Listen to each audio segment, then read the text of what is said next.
Good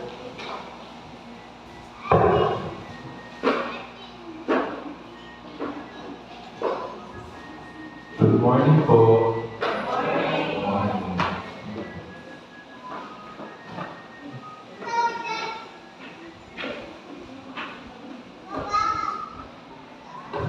Happy Mother's Day po sa lahat.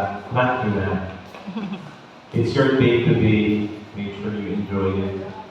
Thank you po sa lahat na nagpunta today. Naway lahat ng marinig nyo, especially yung mga Bible verse, is mataling na malalim sa puso niyo. Today is a very special day. Yesterday, we did Sports Fest. I would like to thank yung mga participants natin sa Sports Fest, nandiyan na sila. Always remember their faces as much as possible pag makikita nyo sila sa daan, batiin nyo sila, and kasi syempre, we're trying to lead the kids. We love kung ano man sila, di ba? Kasi mahal sila ng Diyos eh. If you have your Bible with you, you can open it in Exodus chapter 20, verse 12. Yung preaching ko today, actually, pasensya na kayo, recycle na ito. Niready ko kasi ito nung nagtulong si Bishop about 10 commandments. Kala ko hindi ko nagagamitin, pero nagulat ako na sinabi sa akin ni Bishop, ako daw yung mag-i-speak sa Mother's Day. So, nag-recycle ko na lang. This is about 10 minutes, pero we will focus mainly sa mga mothers since it's a Mother's Day. So again, if you have your Bibles with you, open it up in Exodus chapter 20, verse 12. Sabi doon, honor your father and your mother, that your days may be long upon the land which the Lord your God is giving you. Nung binigay ni God yung 10 commandments, yung unang apat, we call it the vertical commandment kasi it deals with our relationship with God. Yung huling anim, it deals with our relationship with one another. At amazingly, nakakapagtaka eh. Inuna niya, dun sa anim na yun, yung relationship natin with our parents. Diba? Basically saying that if your religion doesn't start at home, it doesn't start at all. Diba? Later you will find out kung bakit. Kung bakit yung religion nyo mag-uumpisa yun sa bahay nyo. Sa mga magulang nyo, yung pang-honor nyo sa kanila. Ang title ko po dito is How to be a Children of a Happy Mother. Yun. Children of a Happy Mother. So, pasayahin natin mga nanay natin today. Make them feel special. Number one. If you have your Bibles with you, you can open it in Colossians chapter 3, verse 20. Sabi doon, obey. Number 1 pala, obey your parents when you are young. Habang bata ka ba, habang bata pa kayo, ang bata ng age naman, hanggang 60 yan eh. Habang bata pa kayo, obey your parents. Obey. Sabi doon sa Colossians chapter 3, verse 20. Children, obey your parents in everything, for this pleases God. Kung gusto nyo pasayahin si God, sundin nyo yung mga magulang nyo. At ito sasabihin ko sa inyo, lalo na sa mga bata ngayon, medyo marami tayong mga bata ngayon. Minamalit din yung hindi pagsunod sa magulang. Pero sa totoo, disobedience is a sin. It's a major sin. Napakalaking na sin yan. If you have your Bibles, you can open it Romans chapter 28, chapter 1, verse 28. Yun. Sana nababasa niyo, pero papasahin ko na para sa inyo. Sabi doon, furthermore, just as they did not think it worthwhile to retain knowledge of God, so God gave them over to a depraved mind, so that they do what ought not to be done. They have become filled with every kind of wickedness. Even, tingnan niyo yung gusto kong tingnan niyo dito, kung yung kasama ng disobedience, yung hindi pagsunod sa magulang, tingnan niyo yung kasama niyang kasalanan. Even depravity. They are full of envy, sobrang ingibig, murder, pagpatay, strife, deceit, pagluloko, malice, kasiraan. They are gossips, mga chismoso-chismosa, slanderers, mahilig manira, God haters, insolent, arrogant, boastful. They invent ways of doing evil. They disobey their parents. Sa mga bata ngayon, ages 1 to 60, akala nyo yung hindi pagsunod sa mga magulang, mababang kasalanan lang? Hindi po. Kita niyo ang mapatay niya? Murderer? Yung mga mahihilig manira ng tao, chismoso-chismosa, kapantay yun. Akala niyo mababa lang ang tinitigan sa pag hindi kayo nasunod sa magulang nyo? Kapantay niya halos yung murder. Pag hindi nyo pa sinunod yung magulang nyo, you invite disaster in your life. Pag tinuloy-tuloy niyo yung babasahin nyo, they have no understanding. Ayaw nyo na makaintindi. No fidelity, no love, no mercy. Although they know God's righteous decree, that those who do such things deserve death. Kita nyo? Pag hindi nyo sinunod yung magulang nyo, sobrang kasalanan na yun sa Diyos, ang kapalit pa doon is death, kamatayan. Mga bata, hindi ako nagbibiro Hindi rin ako magiging perfecto. Maniwala kayo. Hindi ako magiging ganito, hindi ako magiging pastor. Hindi ako magiging pastor, salbahe ako Lagi ko sinasabi yan. Diba? Sa pagmumura, madidiktorin ako. Sa paninira ng kapwa, salutatorian ako dyan. Kilala ko ng asawa ko, alam niya yung pinagdaanan ko, nakita niya yung mga picture ko, di ba? Naranasan ko maitutulog sa pader, naranasan ko mapalo ng ahon sa ulo ko. Sa sobrang gulo ng pinagkalakihan ko, maniwala kayo sa hindi, yung sumunod sa akin ng kapatid ko, hindi inabot ng 30 years old lang siya, and he died. Bakit? Matigas ulo namin Dumating sa amin agad yung judgment ni God. Nung kapatid ko, 30 years old lang. Wala na siya. You're not looking at a perfect person. Hindi ako perfecto. Pero you will see how God can change you. Makikita nyo.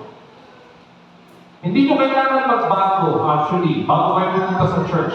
Itong simbahan na to, papaalala ko sa inyo, hindi ito punong-puno na tao mapabait, magalang. Actually, punong-puno ito na tao sinful. Kaya tayo nagsisimba, kaya kami nagsisimba, kasi nagsasama-sama tayo dito Yung mga pagkakasalanan na tao, nagsasama-sama sa simbahan. Kasi ayaw na namin napunta tayo sa impyerno. Later on, papaniwala ko sa inyo Napakaganda na meron tayong discover. Diba? Sa libro to, you will discover how Satan, sabi sa Bible, the God of this world has blinded the minds of them who believe not. Kaya hindi nyo, marami dito, tumanda ka, hindi nyo maintindihan yung Bible, kasi hindi nyo alam, si Satan, si Satanas, binubulag yung mata nyo. 2020 yung paningin nyo, pero hindi kayo spiritually. Hindi nyo nakikita yung value ng Bible. Hindi nyo maintindihan si Jesus Christ. Hindi nyo talaga maintindihan. Kasi binubulag kayo ng pilit ni Satan. Ganon din ako noon. Pag tinignan yung Facebook ko, napakarami ng picture doon, lasing na lasing ako. Napakarami ng picture doon, sabog pa ako. Kasi I was blinded. Kala ko makukuha ko yung sarap, saya, sa pagdadrug, sa pag-inom. Hindi pala. Hindi pala. Napakasalbayan ko sa magulang ko, salbayan ako sa teacher ko. Alam niyo mo, Miguel, kahit yung mga klase ko.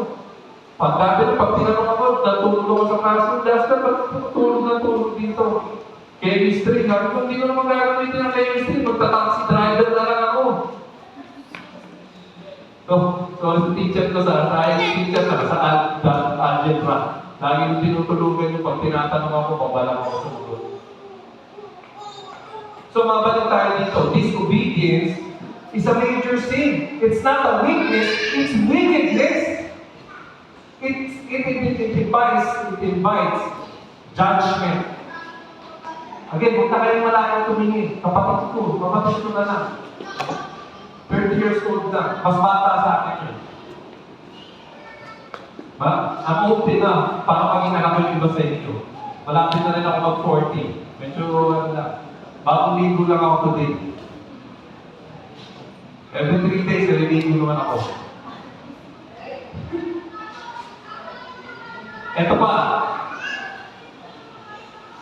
Sabi sa Timothy, sabi ni Paul, si Pablo, mark this. Timothy chapter 3, verse 1 to 5. There will be terrible times in the last days. People will be lovers of themselves. Isipin nyo kung paano pinapromote ng self-love today. Selfie, selfie, selfie, selfie. You. Yourself, take care. Love yourself. Pero sa totoo, sabi ni God, die to yourself, give up yourself, and follow me. Sabi ni Jesus Christ. Dito, sinasabi dito, in the end times, marami nagpapangalan at the end of the world. Guys, hindi tayo sasabing dito. Wala magiging zombie disaster. In the end of the age, sabi sa Bible, age of sin. Yung time na napakaraming kasalanan. Habang palapit na tayo ng palapit at the end of the age, in the end of time, sasabihin ko sa inyo huwag kayong magugulat kahit sa Bible to. Mas lalo, magiging magulo. Tingnan yung gera ngayon, yung mga patayan, cancer, disaster, pagulo ng pagulo yan.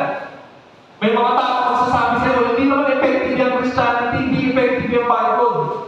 Pero sa totoo, again, they are blind to the truth. Diyan sabi ni Jesus Christ, I am the way, the truth, and the life. No man comes to the Father except through me. Makakapunta lang tayo sa langit kay Jesus Christ. Sabi sa Bible, pag malapit na yung katapusan ng age, yung mga bata, magiging mas disobedient na. Lovers of money, boastful, abusive, proud, disobedient to parents. Ayun. Isipin nyo, kailan lang, nanonood ako ng TV. Minsan na lang ako manood ng TV. Kasi ako, specific lang naman pinapanood ko. NBA, wrestling, gano'n. Napalipat ako sa channel, may bata, nire-reklamo yung tatay niya kasi ang allowance niya 500 pesos lang. What? Ako nga, college na ako, 20 anyos ako, 20 lang pambaro mo sa college. 500 baon mo a day, nagre-reklamo ka? Nai-insulto ka dahil 500 pera mo araw-araw? Kita nyo, pasama yung mundo. Yung mga magulang, ayaw na sundin ng mga anak. Kaya walang makakapagsabi sa akin na hindi totoo yung Bible Kasi lahat na pinabasa ko sa Bible, nagiging totoo. At magugulat kayo itong Bible na to. Yung Bible, sinulat siya 2,000 years ago. And yet, nangyayari yung mga sinasabi niya.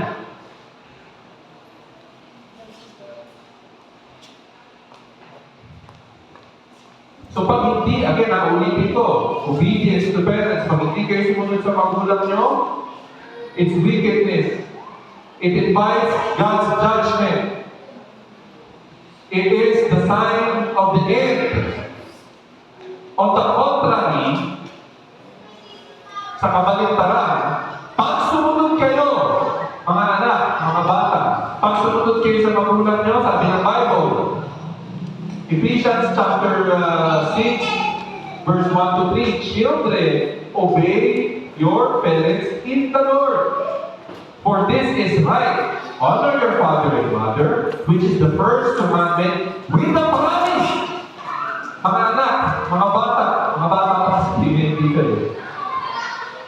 Pag sumunod kayo sa pagmulat nyo, hanggang pagtanda nyo, may promise agad sa inyo.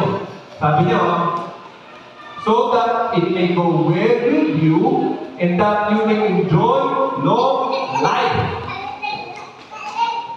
Kasi through obedience, Habang sumusunod kasi sa magulang nyo, it develops character. It gives you self-control. It gives you God's blessing. It gives you God's protection. Paano mahaba yung buhay nyo kung walang nagpo-protect sa inyo? Ako, I believe in angels. I believe in the Holy Spirit. I believe in God. Kasi lahat yun nakasulat sa Bible. Minsan, naglalakad yung asawa ko, munti ko na siyang sagiin ng kung sino, pero may nagsabi sa kanya, sino yung malaking lalaking ayaw daw tumabi. Diba? I believe that God protects my family. Ganun din sa inyo. As long as you're obedient to your parents, sisiguraduhin ni God, protektado at protektodo kayo.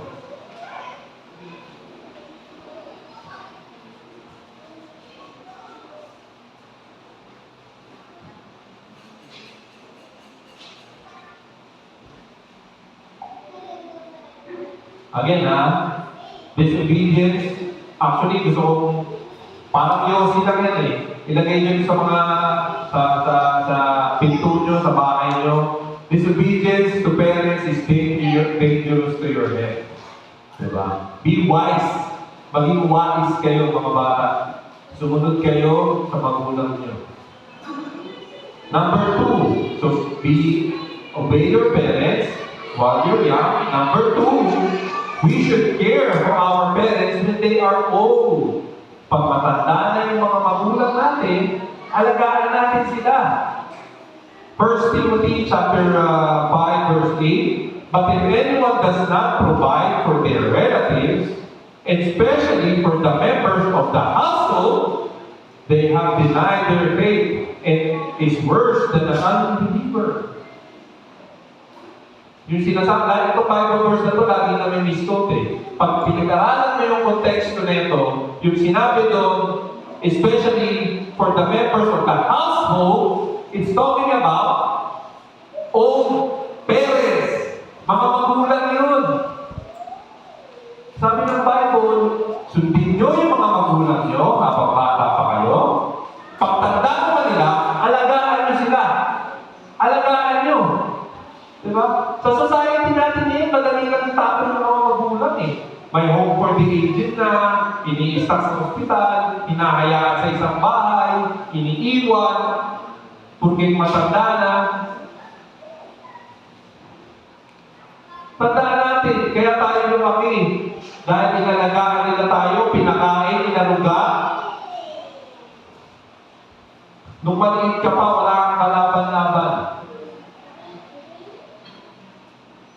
Ewan ko kung nakakita na kayo ng baby ng sanggol. Halos walang kalaban-laban. Huwag na tayo pumunta sa sanggol. Nag-research ako. Kung gaano maraming abortion sa buong mundo. Alam niyo ba nakuha ko? 200,000 a day sa isang araw. Meron 200,000. Ngayong araw na to, may 200,000 na baby na ina-abort, papatayin sa loob ng tiyan. Isipin mo yung hindi ka swerte eh. Lalo na kayo, yung mga hindi kayo swerte. Alam niyo, sabi sa Bible, you are fearfully and wonderfully made. Huwag niyong hayaan na yung mga tao sabihin, walang kwenta ka, wala kang silbi. Huwag nyo, kasi ano pag nakikita kayo ni God? Ginawa kayo ni God eh, pinag-isipan kayo ni God. Dinesign kayo ni God na fearfully and wonderfully made. Hindi kayo basta-basta. Ginawa kayo ni God. Isipin nyo dati na nag-aaral kasi biology pinag-aaralan ko. Yung mata natin, meron siyang 130 million light-sensitive cells. Rating na yun. Kaya kayo nakakakita ng kulay, ng ilaw. Kasi yung 130 million cells na nasa loob ng mata mo, gumagana yan. Dinisign ni God yun. Hindi ka basta-basta. Hindi ka walang kwenta. Hindi ka patapos. Mahal ka ni God. Dinasign ka niya ng napakaganda. flex. Kaya dapat makita niyo yun. Kung papasahin lang talaga ng tao ng Bible makikita nila kung gaano kayo ka-important kay God. Pero hindi. Si Satan ang kalaban niyo lagi. Because he blinds the mind of those who believe not. Labanan yan. Ako nung bago pa lang ako nagbabasa ng Bible, lagi ako pinapatulong halos si Satan. Tulong ka muna, huwag ka magbasa ng Bible. Bukas ka na magbasa ng Bible.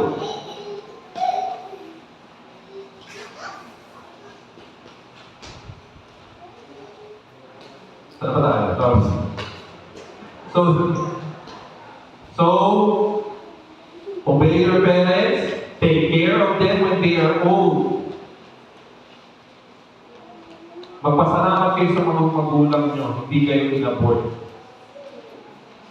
Tapos, kung ganun yung research ko, dinagaw ko sa baba, everyday may abortion 200,000. In total, 73 million a year ang ina-abort.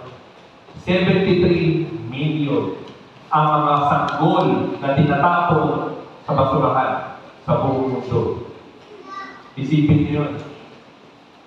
Yung baby nyo 20 days, meron ng heartbeat. 20 days, meron ng brain activity. Pero ang ginagawa ng mga nanay, pinapaabot pa rin. Tinatapon lang sa basura. Nandito kayo ngayon dahil ineri kayo ng mga nanay nyo at tatay nyo. Ang nanay nyo specifically. Later, may share ako about it. Kaya, ayaw mong maririnig. Actually, sa Bible, you will be shocked. Ang sinasabi ng Bible. Your duty to your parents is greater than your duty in the church. Yung katungkulan nyo sa simbahan, yung katungkulan nyo sa magulang nyo, mas mataas pa yun kaysa sa katungkulan nyo sa simbahan. Do not use as an excuse your duty sa church for not taking care of your parents. Mauuna lagi yung magulang. Mauuna lagi yung magulang. Ang nagturo ng sabi ni Jesus, Matthew chapter 15, verse 3 to 9. Matthew chapter 15, verse 3 to 9. Jesus replied, "And why do you break the commands of God for the sake of your tradition?" Dito sa simbahan na to, we are Bible-based, kaya nga Bible community. Ang tradisyon na sinabi ni Jesus Christ na gawin lang natin, actually dalawa lang yan Communion and baptism. Nothing more, nothing less. Yung mga ibang nakikita nyo dyan, kung ano ng tradisyon, nagpapaganda, nagpapagandahan, tradisyon na lang ng tao yun. At sabi ni Jesus Christ, dahil dun sa mga tradisyon na yun, hindi nyo na sinusunod si God. Sabi ito, no? And why do you break the command of God for the sake of your tradition? For God said, honor your father and mother, and anyone who curses their father and mother is to be put to death. But you say, yung kausap na dito, yung mga matatalinong tao ng panahon na yun, mga Pharisees, mga matatalino sa Bible. But you say, if anyone declares that what might have been used to help father and mother is devoted to God. Mamaya, explain ko sa inyo. Panigurado hindi nyo ito magiging sa isang bigayan. Ito, pinag-aralan ko pa bago mo maintindihan. But you say, if anyone declares that what might have been used to help their father and mother is devoted to God, they are not to honor their father and mother with it. Thus, you nullify the word of God for the sake of your tradition. Ayan, tradition na naman. Si Jesus Christ, ganun na ganun niya sa mga kung ano-ano tradition na yan. Ganun na ganun si Jesus Christ dyan. Ayaw ni God yan, kasi sinisira niyan yung pagsunod nyo sa Diyos. Alam mo ginamit na word ni God ni Jesus Christ dyan? Hypocrite! Sabi niya, you hypocrite! Isaiah was right when he prophesied about you. This, sabi ni God, these people honor me with their lips, but their heart is far from me. Worship, worship, kanta-kanta. Amen, amen. Puro lahat galing sa labi, sa bibig. Pero sa puso, wala. Hindi nyo minamahal si God. Puro kayo pakitang gilas. Pa-amen, amen. Ang dami, naka-1 milyong amen sa isang worship. Pero paglabas, basta sa magulang, basta sa kapwa, nanihira, nagbibisyo, nagtutong ano-ano. Sabi ni Jesus Christ, hipokrito kayo. At hindi nanggaling sa akin yung salita yun, ha? O nyo ako sisihin doon. Si Jesus Christ nagsabi nun.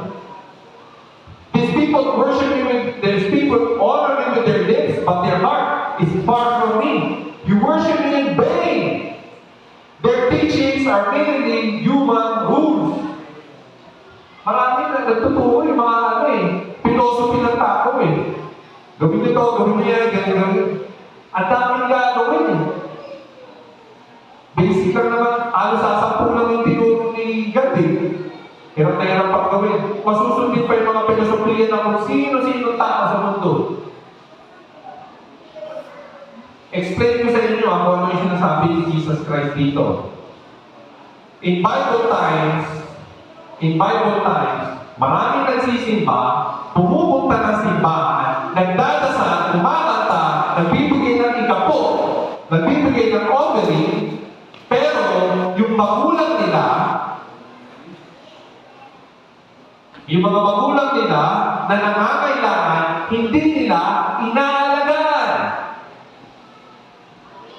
Again, tawag ni Jesus doon, hipokrito kayo. Sumasamba kayo dito, pero yung nanay-tatay nyo, yung nanay nyo na nagluwag sa inyo, hindi nyo alagaan, pipili kayo ng ikapo na kung ano-ano dito, tapos iniiwan nyo yung nanay nyo, pagod, hirap na hirap kumilos. Hypocrite. In other words, ito sa akin na to. Sabi nila, Nay, Tay, yung pong gusto nyong, yung pang-gastos, Nay, Tay, yung pang-gastos na ibibigay ko sana sa inyo, ibinigay ko sa church. Ibinigay ko kay God. Kaya pasensya na ha, wala na akong ibibigay pa. Ha? Bakit ko, no? Ang banal ko, no?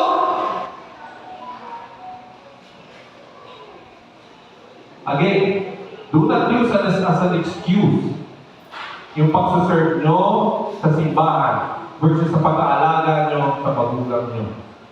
Lagi mauuna yung magulang. Bago kayo pumunta dito, siguraduhin nyo, inalagaan yung mga magulang nyo. Binigyan nyo sila ng pagmamahal, nag-good morning kayo, nag-kiss kayo, malaking bagay sa mga magulang.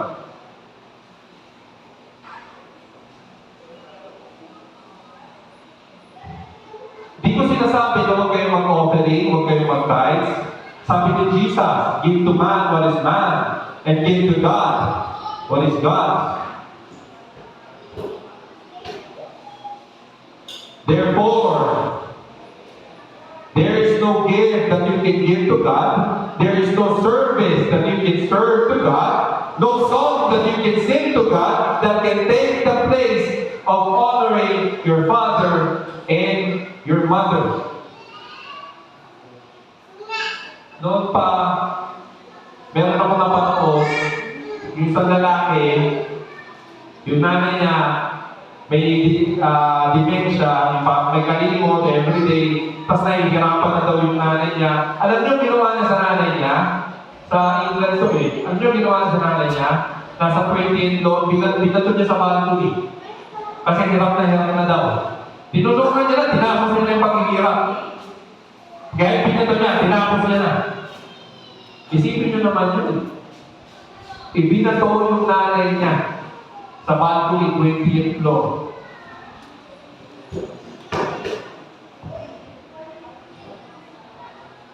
At marami pang nangyayari sa buong mundo. Ako bata, internet ako. May dark web. Ang dami ko pang nakikita ng mga anak nila sa magulang nila. Bastos! Sa mga magulang, pinapatayan. Ayoko sana i-share to, pero kailan lang sa States, yung estudyante, medical student, nag-aaral siya sa nanay niya. Nag-aaral na siya, pinag-aaral na siya ng nanay niya sa university. Napagalitan lang siya over the phone. Ginawa niya sa magulang niya, umuwi siya, kala niya, susurpresa. Nanay niya, narinig sa video eh. Nagulat, pag-dobel yung anak, pagbukas ng pinto, ay, nag-hyper yung nanay, sinalubong niya ng saksak, 70 times.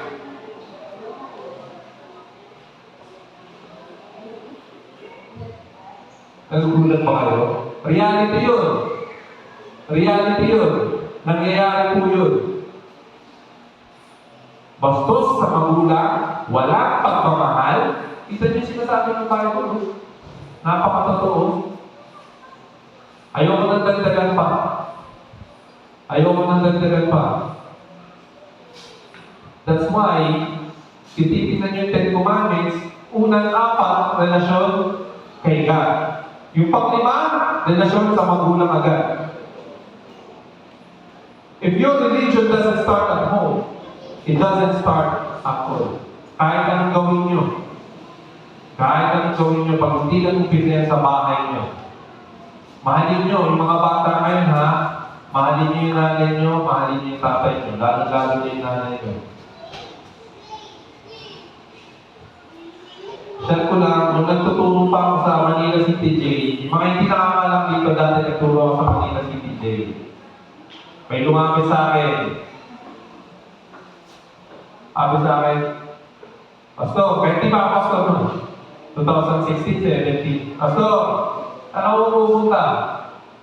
Ha? Mabait naman ako eh.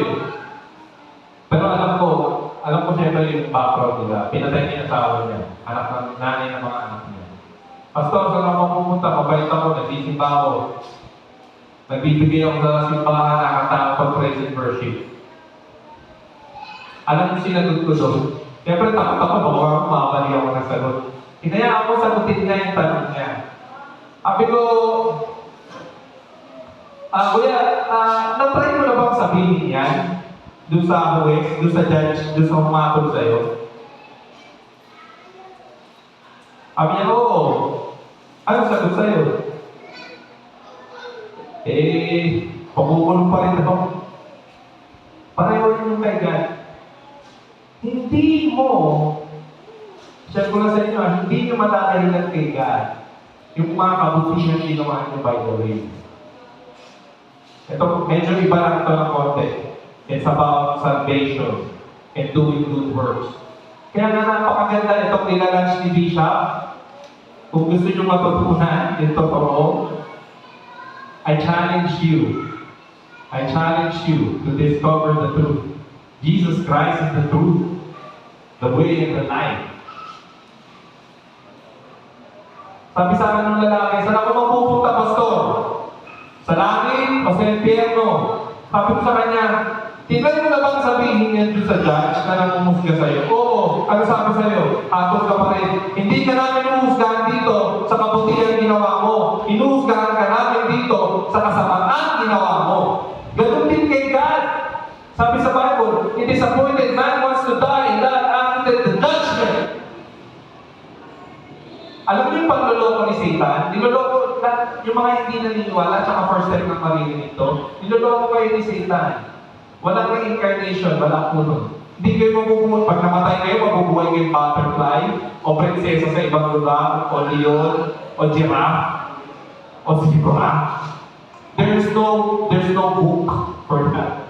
Meron siguro science book. Niloloko kayo ni Satan. At you will not cease to exist. There is eternity. It's either eternity sa heaven or eternity sa hell. It is appointed for man to die once, sa beses na. And then after that, the judgment. Huhusgahan na kayo doon. At sabi ni God, hindi mo magdadahilan sa akin yung mga kabutihan ginawa mo. Kasi alam nyo sabi ni God sa Bible, yung mga kabutihan ginagawa nyo, pag hinanap nyo sa kanya yan, sabi niya, parang yung trapo lang yan. Ang dumi-dumi. Sa dami ng ginawa mo, ang dami ng kasinungalingan, paninira ka sa kapwa mo, pag-ungupin, pagnanakaw, alam nyo, pinagtitipan ni Jesus Christ yun. Kaya wala talaga makakaligtas eh. Wala talaga makakaligtas. Kasi sabi ni Jesus Christ, if you look with lust, pag nakakita ka ng opposite sex at nakaisip ka ng kabastusan, you committed adultery agad. Naman to si Jesus Christ eh. Paano na ako makakapunta sa langit? If you hate your brother in your heart, kung may galing ka sa kapatid mo, sa puso mo, kapareho ninyo ng pagpatay. Kita niyo kung paano tayo pinahirapan ng Jesus Christ. Wala makakapunta sa langit kung gano'n tayo iuhusgan ng Diyos. Wala. Sabi ng disipulo ni Jesus Christ, who then can be saved? Sino maliligtas? Bakit tayo maliligtas? Alam niyo sinagot ni Jesus Christ? With man, it is impossible. Sa tao, ikaw, ako, imposible iligtas natin ang sarili natin. It is impossible, sabi ni Jesus Christ. Pero pakinggan yung dulo, sabi niya, with God, anything is possible. Kahit gano'n ka pa kasama, kahit ano pa yung nagawa mong kasamaan, makakapasok ka sa langit. By the death and resurrection of Jesus Christ. Tayo yung gumawa ng mali, betray natin yung 10 commandments, naging kapastanan tayo sa magulang natin, naging masama tayo sa kapwa natin, gumawa tayo ng sariling Diyos natin, lahat ng mali sa 10 commandments, tinantusan natin, wala na tayong ginawang kabutihan, pero sabi ni Jesus Christ, sabi ni God, ayoko kahit sino. Huwag nyo isipin na isang pagluloko ni Satan, tama ni Satan, gusto ni God na mapunta kayo sa impyerno. Hindi. Ayaw ni God na mapunta kahit sino. Dinesign niya yung impyerno para sa mga demonyo na. Pag binasa mo yung Bible, para sa mga angels na sumuway sa kanya. Pero kung pipilitin mo at gusto mo talagang mapunta sa impyerno, He will love you so much. Nakahayaan niya. Kasi tayo, angels and human beings have free will. Binigyan na tayo ng free will mamili kung saan tayo mapupunta.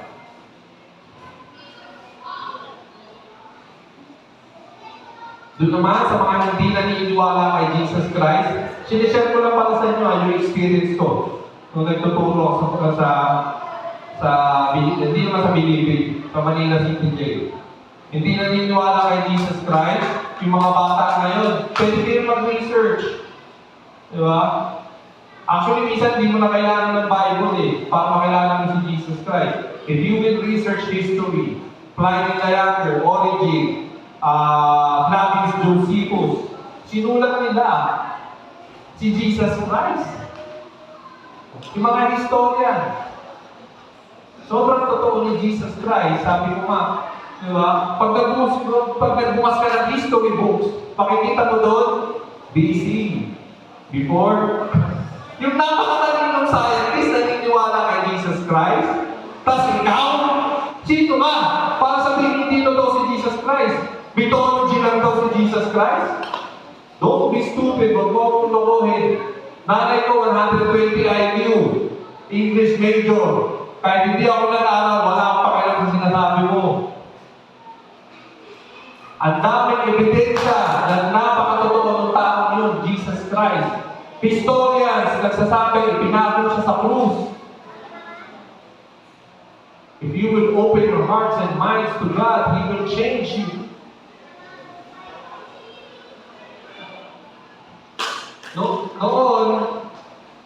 Noon wala pa kasi kami masyadong internet sa mga bata ngayon. Ngayon napakadali naman mag-research. Pag nag-research ka, lalabas Wikipedia. Meron kami noon, encyclopedia. Encyclopedia Britannica. Pag binuksan mo yun,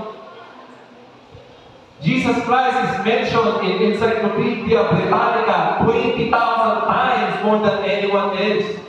Sipin niyo yun. Dati na, alam ni Monica to, nagtitry ko rin mag-aaral ng Islam. lang eh. Tinry ko yung basahin eh. Nagtataka ako, bakit si Jesus Christ ang daming mention doon? Si Muhammad, parang mga 2, 3, 4 na beses nang na-mention. Diba? Tapos may mga tao sinasabi, hindi totoo si Kristo. Mas totoo pa si Kristo sa iyo. Si Jesus Christ na buhay 2,000 years ago, hanggang ngayon, pinag-uusapan pa rin natin siya. Pag ikaw ako namatay, pag-uusapan pa rin siya ng tao, ikaw hindi na. Isa, 2 henerasyon ka, kalimut ka na. Lolo nga ng lolo ko, hindi ko nakilala eh. Hindi ko sa time, like 100 years ago. Pero si Jesus Christ, sobrang totoo niya. Hinatin niya yung time in half, BC and AD. Huwag kayong papalok ng may sinta at sa mga tao wala naman talagang alam na nagmamawin lang. Ay, hindi totoo si Jesus, mythology lang yan. May madalas yung nagsasabi nyo, yung malumalang kasalanan nila.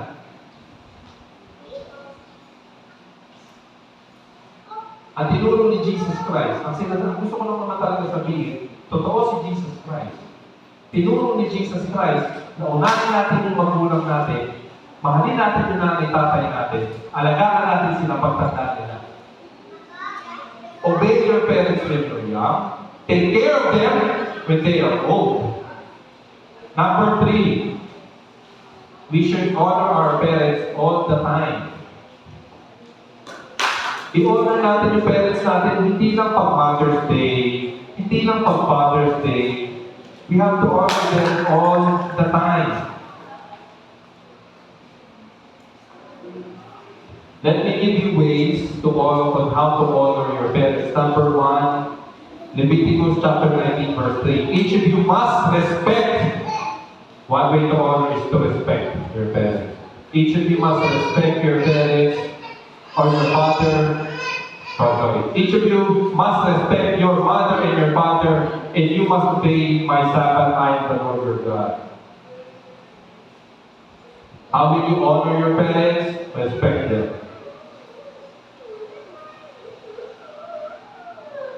Dati may nagtanong na sa akin, paano kung hindi sila deserving ng respeto? Yung nanay tatay ko, basta salbahe. They don't deserve respect. Sabi sa akin. Okay. Oh, so what? You think that they don't deserve respect? Ano yung sinagot ko sa kanya? Only perfect children. Only their perfect children demand or can demand perfect parents. May perfectong anak ba dito? Taas ng kamay. May perfectong anak ba dito? Hindi rin ako makataas eh. Nandun ako sa bahay eh.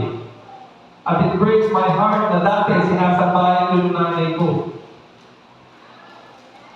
Nung malaman ko lang that she really cares for me. She loves me.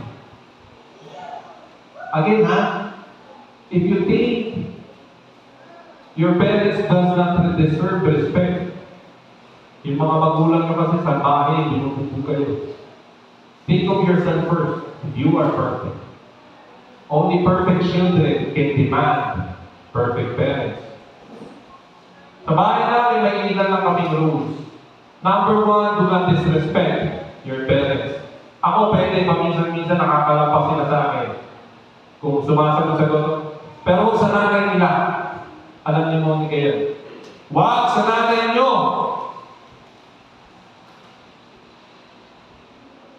Kasi ako, sa si Monica, parami kami pinagdaanan. Pati panganak niya, nandun ako. Si Jacob, yung anak kong 8 years old, si Doreen, nandun ako. Ako yung tumulak ng tiyan ni Monica para may labas na si Jacob. Nakita ko yung paghihirap ng nanay nila. Siyang ng buwan din na nasa tiyan. Ano na mga babae ito? Ano na mga nanay? Ang hirap.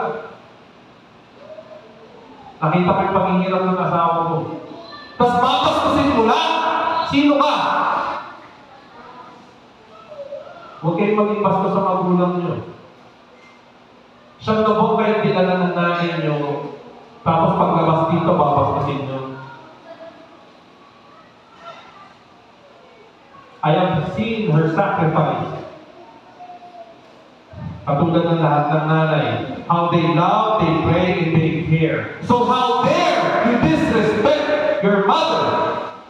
How dare you disrespect? Sino ka para baskusin yung nanay mo? Yung mga bata dito, bakit mo yung mga baskusin? Ako, okay lang sa akin, sagot-sagutin ako, pero huwag yung nanay niya. Sobrang dami pa. Actually, sa mga tatay, nakakapag-day kami sa mga nanay.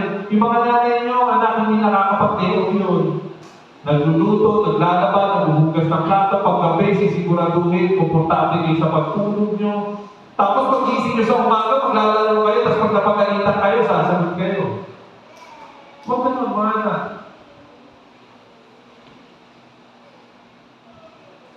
So how you can continually honor your parents? Number one, respect. Number two, express gratefulness.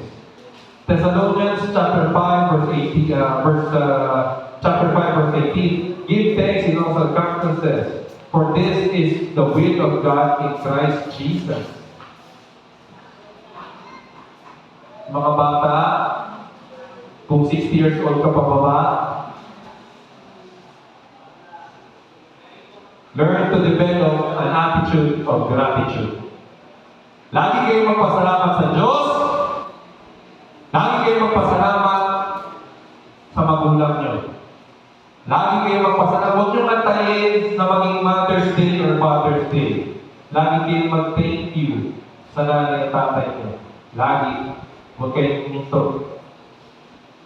Number 3, listen to their counsel. Makinig kayo sa payo ng magulang nyo. Proverbs chapter 1 verse 8 to 9. Listen, my son, to the father's instruction. Do not forsake your father's teaching. They are garland to grace your head and a chain to adorn your neck. Makinig kayo sa magulang nyo, yung mga bata pa. Yung kasabihan na papunta pa lang ako, papunta pa lang kayo, pabalik na ako, doon galing yun. Yung mga magulang nyo, galing na sila. Yung pupuntahan nyo, yung kakainan nyo, yung mga naiisip nyo idea, nagawa na nila yan. Pabalik na sila. At maraming magulang, pabalik-balik pa nga doon. Diba? Kaya susundin nyo sila. Pag may in-advise sa kanila, napakaganda niyan. Tatalin mo kayo, you are wise if you will listen to your parents.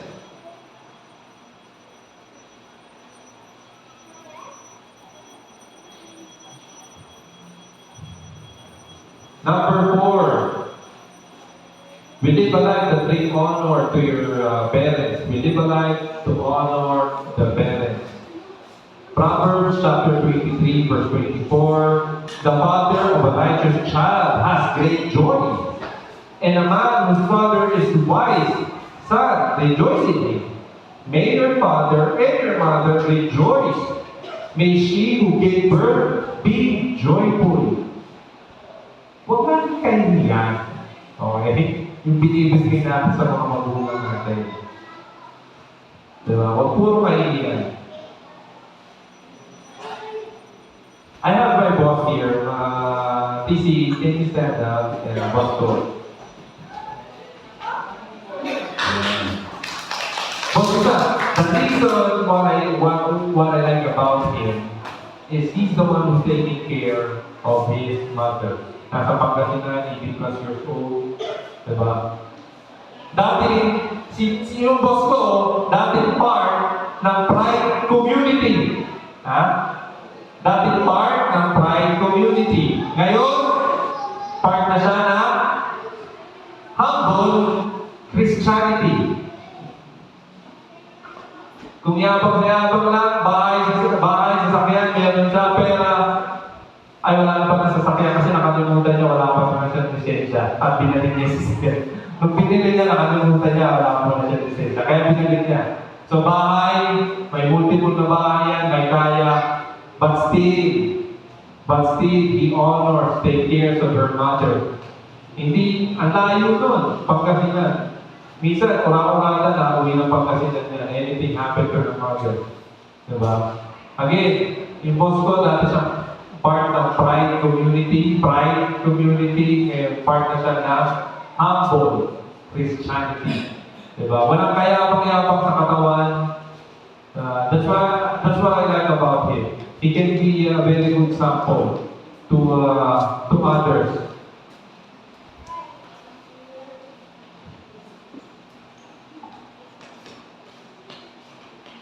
Lastly, how we can honor our father and mother, lalo na yung mga nanay natin.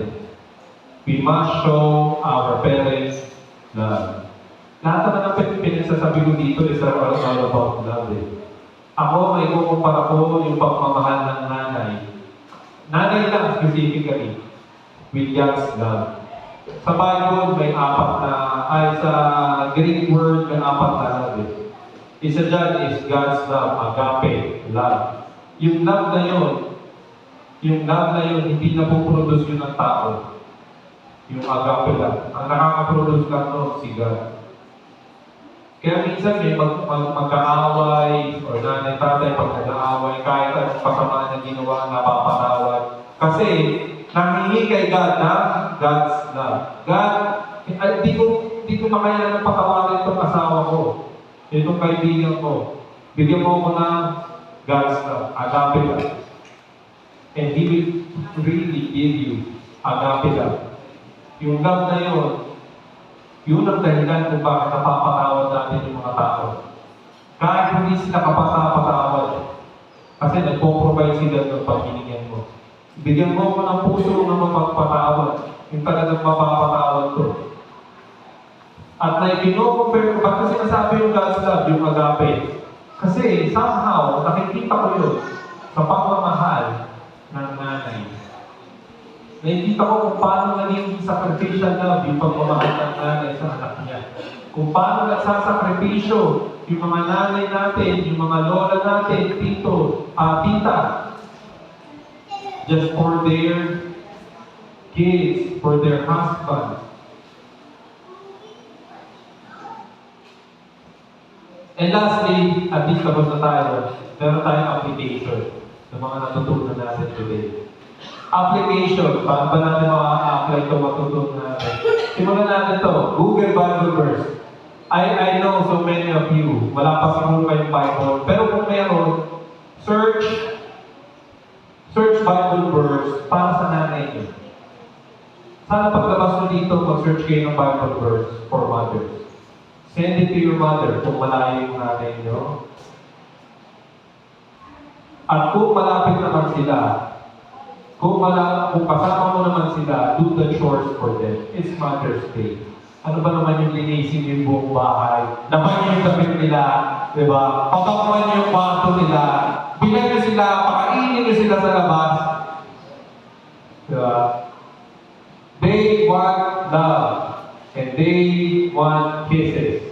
Make mama proud by showing them love. Lalo na sa mga nanay, gustong-gusto ng mga nanay na pinapakita yung pagmamahal. Yung mga tatay, not necessarily. Most of the time, yung mga tatay, we can always read between the lines. Pero yung nanay, gustong-gusto nakakakita yan. Ine-express mo sa kanila. Binibigyan mo sila ng regalo. Binibigyan mo sila ng chocolate. Ginagawa mo yung mga chores sa bahay. Binibigyan mo yung gusto nila. Inaalagaan mo sila. Gusto-gusto ng mga nanay yan. Diba?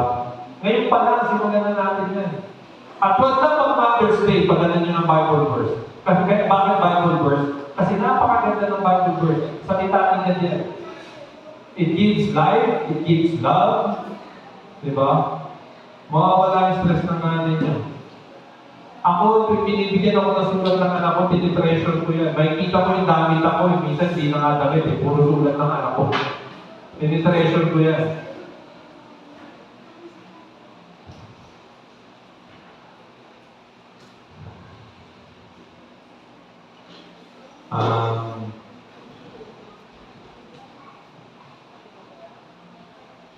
Teka, ayun. Huwag natin nantayin kasi marami akong nakikita at taririnig ko na rin. Marami na ako na-attend na funeral. Lagi sinasabi, sayang yung buhay pa na sana pag pinuntahan ko. Sayang kung buhay pa siya, sayang pala niregaluhan ko ng rose. May kasabihan sa English, sabi doon, dead noses smell no roses. Habang buhay pa yung nanay niyo, regaluhan niyo na.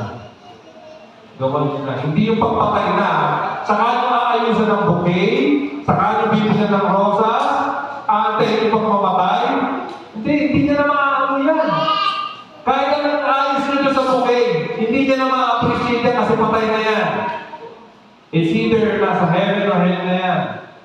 Or most of the time tayo mga Christian, nasa heaven na yan. Wala na siyang paki dyan.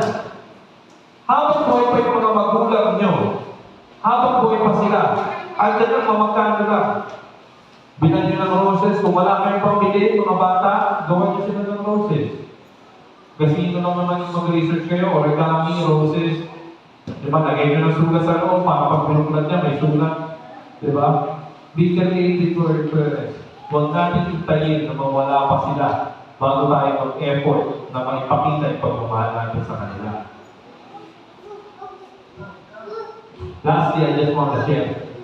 Itong pagmamahal sa magulang, itong pagmamahal sa nanay, hindi ito basta-basta magagawa. Kasi sabi ko nga sa inyo, lagi tayo may hindrance kay Satanas. Lagi. Pag may gagawin kang maganda, mabuti pipipilang ka niya sa Satanas.